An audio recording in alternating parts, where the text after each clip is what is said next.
네, 여러분 안녕하세요. 저번 시간에 수행평가는 잘 마무리하셨죠? 그쵸?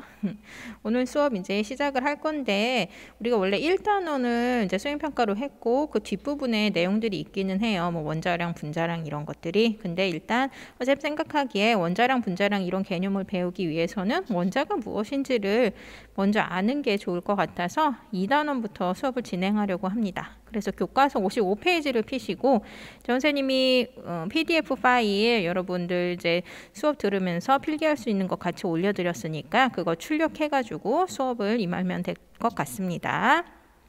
그러면 원자가 무엇인지에 대해서 우리가 이제 생각을 해봐야 되는데 우리 이제 지구상이건 뭐 우주건 다 원자로 구성되어 있어요. 그렇죠? 원자들이 서로 화학 결합을 이루면서 물질들을 만들어내는 거죠. 그렇죠? 그래서 너무나 작은 이 원자가 이 세상의 모든 존재를 다 이루어내고 있다는 거예요. 원자들의 화학 결합으로.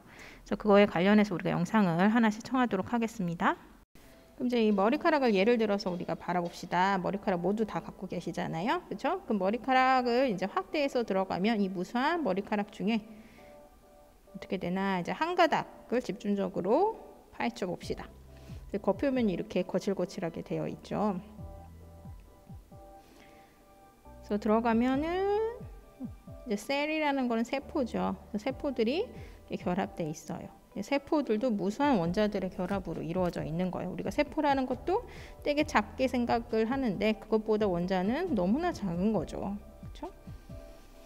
그럼 이제 그 셀 안에도 무수한 가닥에 실가닥처럼 생긴 것들이 존재를 하고 있고 계속 확대해서 들어가면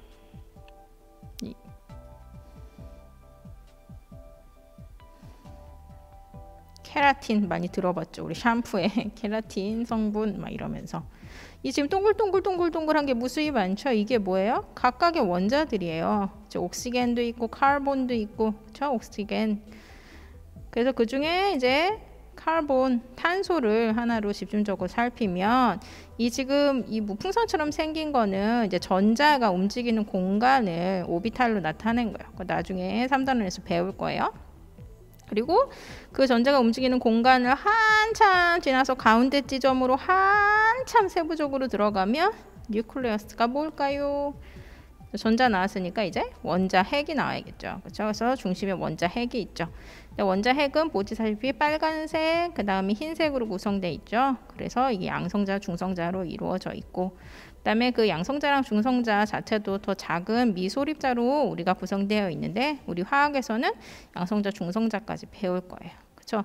그래서 여러분 보니까 조금 개념이 잡히나요? 그렇죠? 지구상의 모든 물질들이 다 이 원자로 이루어져 있고 원자들의 결합으로 이루어져 있답니다. 그렇죠? 원자가 어떤 다른 원자랑 결합하냐 그 종류에 따라서 그렇죠? 조합에 따라서 수많은 물질들이 만들어지는 거랍니다. 됐죠? 그래서 이 표를 보시면 우리 1학년 때 보셨죠. 그쵸? 주기율표예요. 주기율표에는 무수한 원자들, 원소들이 배열이 되어 있어요. 그렇죠? 이 원소들은 지구상에 존재하는 원소들을 다 정리해 놓은 거예요. 그래서 이 원소들이 어떤 원소랑 결합하느냐에 따라서 무수히 많은 물질들이 만들어지는 거죠. 조합의 수가 엄청나겠죠. 지금 원소들만 해도 100가지가 넘으니까. 그런데 100번대 이후의 원소들 같은 경우는 사람들이 과학자들이 실험을 하면서 인위적으로 만든 원소들이라고 여러분들이 대충 생각을 하시면 돼요. 그 앞쪽에 있는 것들이 이제 자연계에 존재하는 원소들이고요. 그럼 이제 이 원소들 도대체 어떻게 생겼을까? 이것들이 이제 과학자들은 궁금했겠죠. 그래서 여러 가지 이제 실험을 통해서 그 원소가 어떻게 생겼는지, 원자가 어떻게 생겼는지에 대해서 이제 변천이 일어나요. 왜요? 이제 시간이 지나면서 과학이 발달을 하죠. 그러다 보니까 좀 더 정확하고 자세하게 원자 생김새를 설명할 수 있게 되는 거죠. 근데 이제 과거에 이제 옛날에는 뭐 실험기구도 제대로 갖춰지지 않았고 그리고 과거에는 이제 뭐 문학이 그렇게 세분화되어 있지 않았죠. 그래서 뭐 다빈치 같은 경우는 어때요? 뭐 미술가이자 또 뭐 수학자이자 또 의학자이자 과학자이자 발명품까지 만들었잖아요. 이제 그래서 다양한 이제 범주를 이제 다 다뤘는데 이제 옛날에 이제 이 원자라는 개념을 생각하는 것 자체가 이제 좀 철학적인 걸로 볼 수가 있겠죠. 눈에 보이지도 않았으니까. 이제 그래서 그 원자라는 개념을 들고 들어온 것 자체가 되게 획기적인 아이디어라고 생각했으면 좋겠어요, 여러분들이. 지금은 당연하게 생각하지만 아무것도 없는 그 시점에 보이지도 않고, 그쵸? 실험기구도 없는 시점에 우리 이 모든 물질이 원자로 이루어져 있다라고 생각하는 거 엄청난 일이에요, 그쵸? 이제 과거에 여러 철학자들이 원자라는 개념에 대해서 이제 생각을 하게 되고 설명을 하려고 했는데, 그 중에 우리가 화학에서 가장 먼저 볼 과학자가 누구냐면은 돌턴이라는 과학자예요. 한번 봅시다. 지금 왼쪽에 그려져 있는 이분이 돌턴이에요. 그래서 돌턴은 뭐라고 설명을 했냐면 원자는 더 이상 쪼개지지 않는 딱딱한 공처럼 생겼다, 이렇게 설명을 했어요. 그렇죠? 그리고 그 원소들을 어떻게 이제 기호로 나타냈냐면 이렇게 동그라미 뭐 어쩌고저쩌고 이런 모양으로 나타냈어요. 우리가 앞에서 주기율표에서는 보면은 기호를 뭘로 나타내요? 알파벳, 그렇죠? 알파벳으로 나타나는데 이 당시에는 이렇게 그림으로 나타냈던 거죠. 그래서 그것도 차이점이지만 또 하나의 차이점이 뭐가 있냐면 앞에 주기율표에서는 100가지 이상의 원소들이 있었죠. 근데 지금 이 돌턴이 표시했던 원소 기호는 가질 수가 몇 개 안 돼요. 다시 말하면 이제 이 세상에 있는 원소들을 과학자들이 처음부터 모두 다 발견한 건 아니에요. 그렇죠? 눈에 보이지도 않고 이러니까. 그래서 이제 차근차근 하나씩 실험을 통해서 새로운 물질, 자연계에 있었지만 발견되지 않았던 그 새로운 물질을 발견하게 되고 그 원자의 이제 성질을 알아내고 이름을 붙이게 되는 거죠. 그래서 화학 노벨상 중에 많은 노벨상을 받는 이유 중에 하나가 새로운 이제 물질을 발견하게 되면서 이제 노벨상을 받는 경우가 많아요.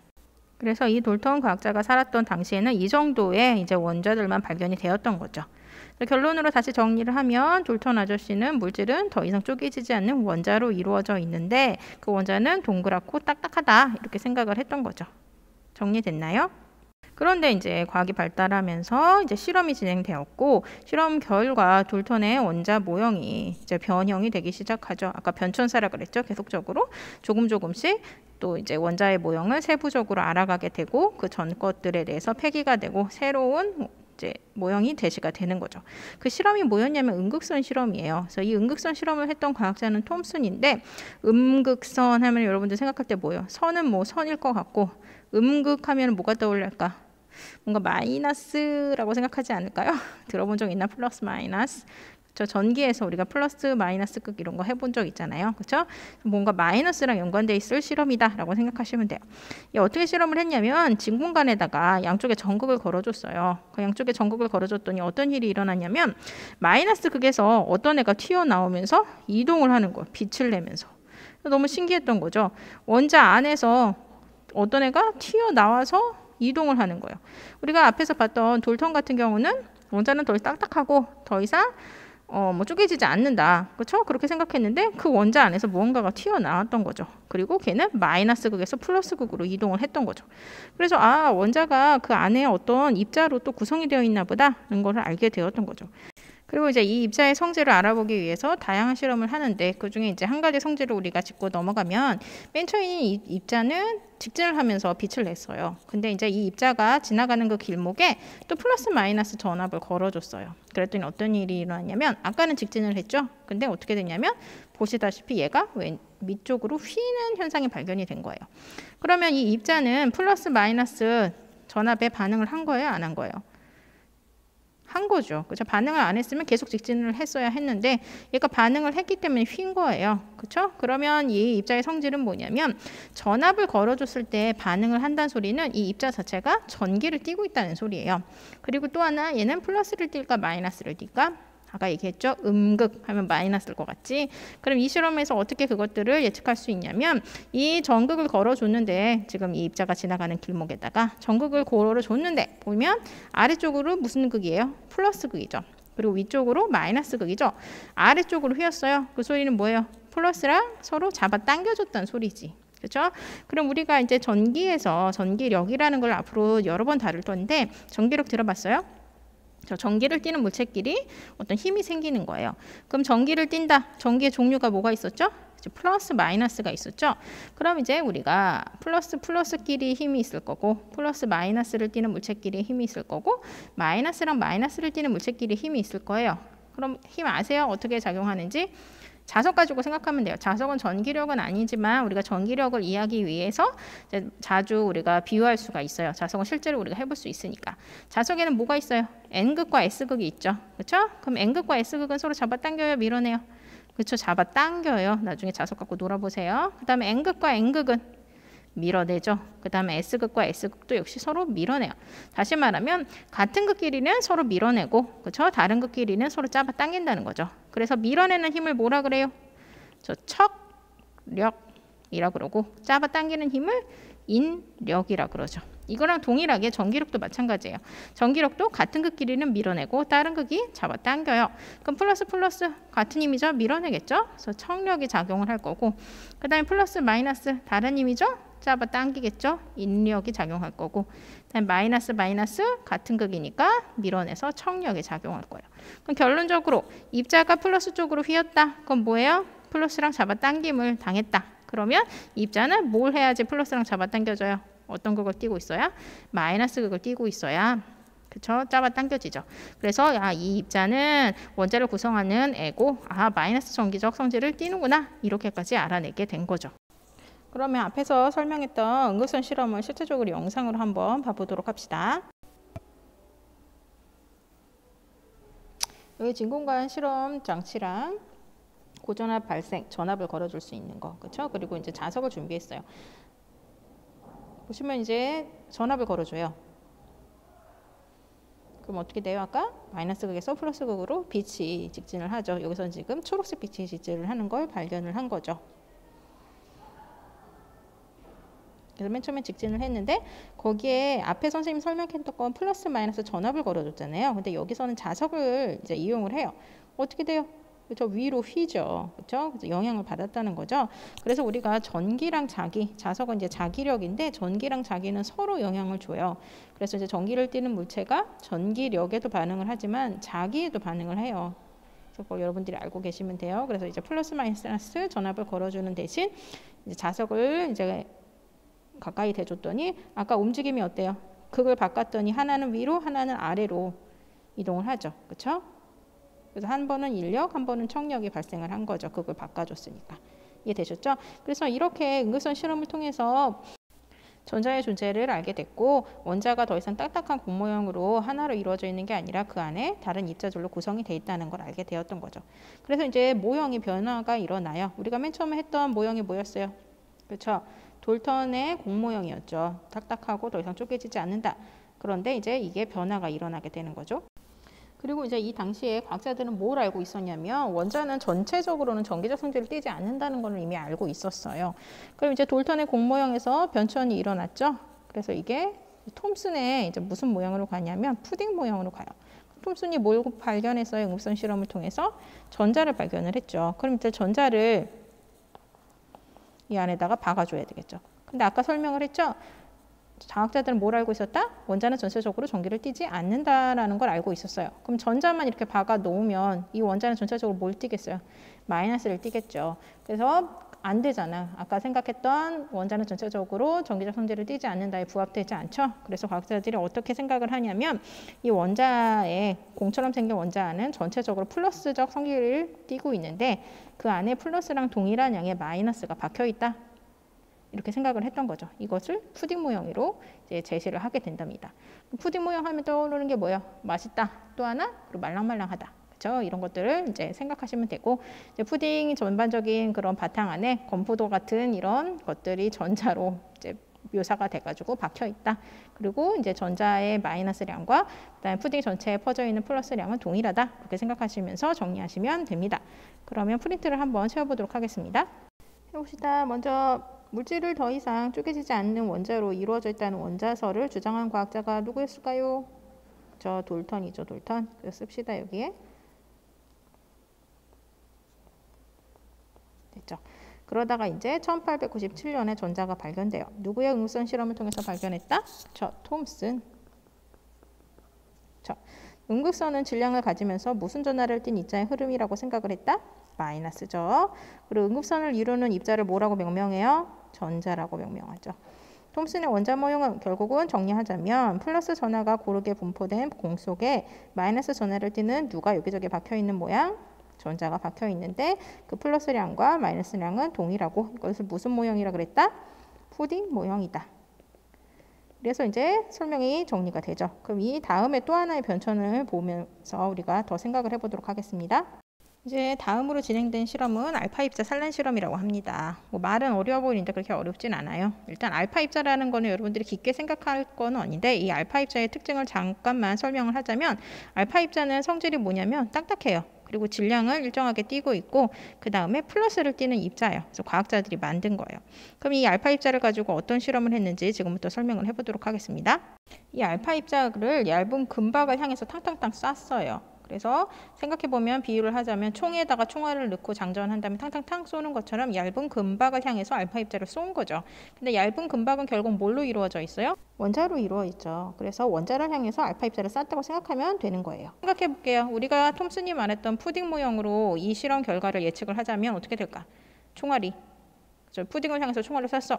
그럼 총알이 튕길까요? 아니면 직진해서 뒤에 가서 박힐까요? 다 직진해서 뒤에 가서 박히겠죠. 왜? 총알이 푸딩이 말랑말랑하니까 그걸 다 뚫고 뒤에 가서 박히겠죠. 그래서 이제 어디에 밝히나 알파 입자가 그거를 알아보려고 그렇게 스크린을 설치를 한 거예요. 예측하기로는 우리가 푸딩이라고 생각했으니까 알파 입자가 딱 뚫고 뒤에 가서 정확히 찍힐 것이다. 모든 알파 입자가 그렇게 생각을 했는데 세상에 실험 결과 어떤 결과가 나왔냐면 일부의 알파 입자가 튕기는 거예요. 튕기는데 90도 각도 이상으로 튕겨나가는 실험 결과가 발생을 한 거죠. 이거 어떻게 설명을 해? 이렇게 된 거죠. 그래서 여기 보면 실험 결과 어때요? 대부분의 알파 입자는 얇은 금박을 통과해서 그대로 직진을 했죠. 근데 일부의 알파 입자가 작은 각도로 휘어졌고 매우 적은 수의 알파 입자는 90도 이상의 큰 각도를 튕기게 되는 거죠. 아, 이러면 이거 푸딩 모형으로 설명이 안 되네? 이렇게 된 거죠. 그래서 이제 모형인 변천이 일어난답니다. 그럼 생각해 봅시다. 어떻게 하면 튕길 수 있을까, 알파 입자가? 일단 어때요? 알파 입자는 질량을 갖고 있는데 원자 안에는 어떤 질량 알파 입자보다 뭐 크거나 비슷한 질량을 갖고 있어야 알파 입자가 90도 이상의 각도로 튕길 수 있겠죠. 그 다음에 또 하나는 뭐 있을까? 다 부들부들하고 말랑말랑하면 튕길 수 있어요? 안 되지. 그렇죠? 딱딱해야지 튕기겠죠? 뭐 이런 것들을 생각할 수 있었던 거죠. 또 하나 생각해 볼게요. 이 딱딱하고 질량을 가진 존재의 크기는 어떨까요? 클까요? 작을까요? 작겠죠. 왜 작다고 예측할 수 있어요? 대부분의 알파 입자가 어떻게 됐어요? 뒤로 직진을 했죠. 대부분이 직진할 수 있다는 거는 그 원자 안에 있던 어떤 그 입자의 크기가 작기 때문에 그렇죠? 직진을 하고 그 크기가 작기 때문에 일부의 알파 입자만 튕길 수 있다는 거죠. 이런 것들을 실험 결과를 통해서 유추할 수 있게 됐던 거죠. 그래서 정리를 하자면 알파 입자 산란 실험은 러더퍼드에 의해서 진행이 되었던 거고 이 실험을 통해서 알게 된 사실은 알파 입자가 산란을 했다는 거예요. 그러니까 산란이 뭐예요? 퍼져서 나타난다는 거죠. 빛의 산란 이런 거. 그렇죠? 그래서 이 알파 입자가 스크린에 한쪽에 정면 바로 뒤쪽으로 다 찍힌 게 아니고 일부의 알파 입자가 산란돼서 90도 이상 각도를 튕겨서 다른 쪽에 이렇게 찍혔다라는 의미예요.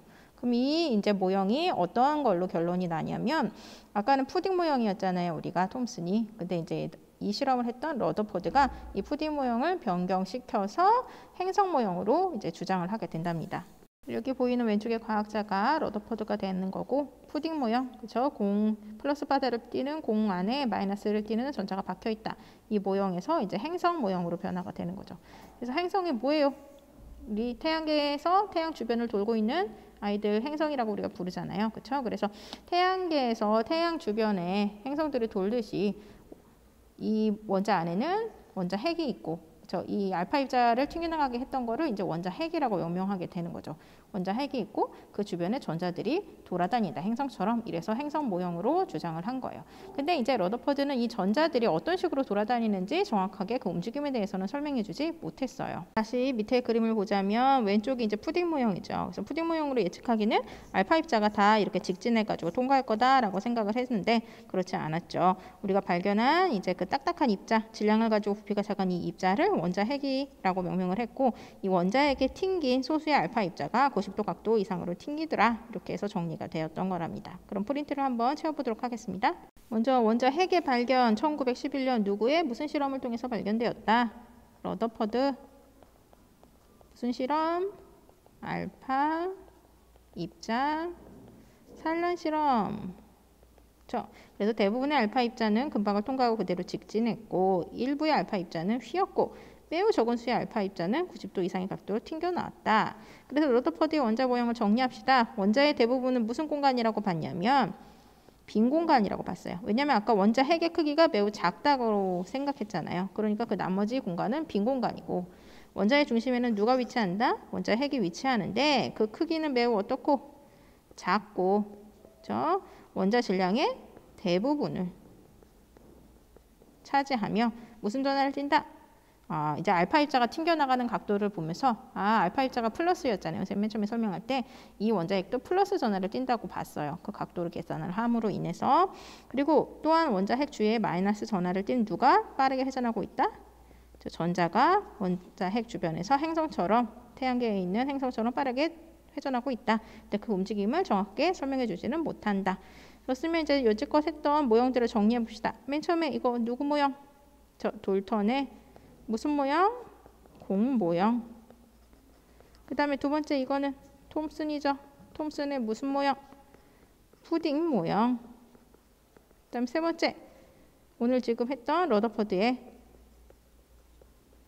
무슨 모형? 행성 모형이었죠. 그러면 이제 러더퍼드 모형에서 원자 핵이 차지하는 부피는 원자 전체의 부피에서 매우 적은 부피를 차지한다고 생각을 해달라고 얘기를 했죠. 그 비율을 한번 생각을 해보면 이제 이 야구장이 가본 적 있는지 모르겠으나 어쨌든 야구장의 전체 크기를 원자의 크기라고 생각을 해봅시다. 그러면 이 원자의 크기 안에서의 원자 핵의 크기는 야구장에서 어떤 물체에 비하면 될까요? 생각해보세요. 사람? 또 뭐가 있을까? 등등등등. 과연 뭐냐? 답은 동전이에요. 그렇죠? 그래서 엄청 작은 거죠. 야구장에서 동전 너무 작죠. 그래서 원자의 크기에서 원자 핵은 야구장에서 동전만한 크기고 대부분은 다 빈 공간인데 그 빈 공간에 전자들이 돌아다니고 있는 거죠. 그래서 전자들이 어떤 식으로 돌아다니는지는 러더퍼드는 설명을 못 해줬어요. 그래서 이 뒤에 이제 보어가 나오면서 이 전자의 움직임을 설명하는데 그 보어에 대해서는 이제 나중에 배우도록 할 겁니다. 그래서 오늘 여기까지 이제 설명을 했는데 이제 러더퍼드가 발견한 게 뭐다? 원자 핵인 거예요, 여러분. 그러니까 러더퍼드가 발견한 건 원자 핵이지 핵 안에 어떤 구성 요소, 우리 아까서 설명드렸지만 핵은 실제로 양성자랑 중성자로 이루어져 있어요. 근데 그 구성 요소까지 러더퍼드가 설명하지는 못했어요. 왜냐면 알파 입자 산란 실험을 통해서 그 핵 안에 핵이 양성자랑 중성자로 이루어졌다는 설명할 수 없는 거잖아. 그렇죠? 그냥 전체적인 입자, 원자 핵이라는 덩어리만 설명할 수 있었기 때문에. 그래서 알파 입자 산란 실험과 연관된 입자는 원자 핵이랍니다. 이거 명심하시고요. 수고하셨습니다.